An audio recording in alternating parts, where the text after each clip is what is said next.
تخيل كده إن المشروب اللي في إيدك دلوقتي بدأت قصته من قلب الجزيرة العربية في القرن التاسع، وفي منطقة اسمها المخا في اليمن. كان في شيخ صوفي كده اسمه علي بن عمر الشاذلي. الراجل ده لاحظ إن تلاميذه لما بيشربوا من حبوب البن المغلية بيفضلوا صاحيين طول الليل في العبادة. ومن هنا بدأت أول مرة في التاريخ يتشرب فيها مشروب البن.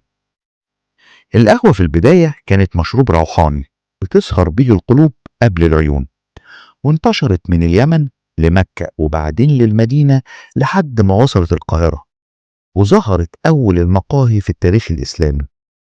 كان بيتقابل فيها العلماء والطلبة والتجار ويشربوا القهوة ويتكلموا في العلم والسياسة.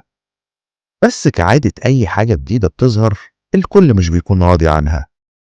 بعض الفقهاء وقتها اعتبروها بدعة وقالوا إنها بتغير المزاج زيها زي الخمر، لحد ما العلماء اجتمعوا وقرروا إن القهوة مباحة لأنها ببساطة بتنشط العقل مش بتذهب العقل. ومن هنا بقت القهوة مش بس مشروب، دي بقت رمز الحياة فكرية جديدة.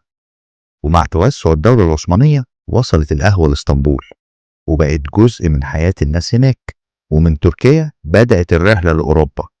الأوروبيين انبهروا بيها جدا لدرجة إن هم سموها نبيذ العرب، وبدأوا ياخدوا بذور البن من اليمن ويزرعوها في مستعمراتهم اللي كانت في أندونيسيا والكاريبي وأمريكا الجنوبية كمان.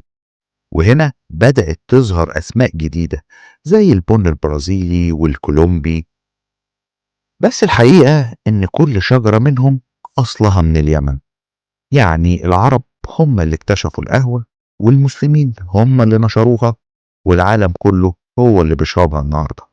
القهوة مش مجرد مشروب، دي حكاية بدأت من التسبيح في الليل وانتهت إنها تبقى رمز الصبح في كل بيت.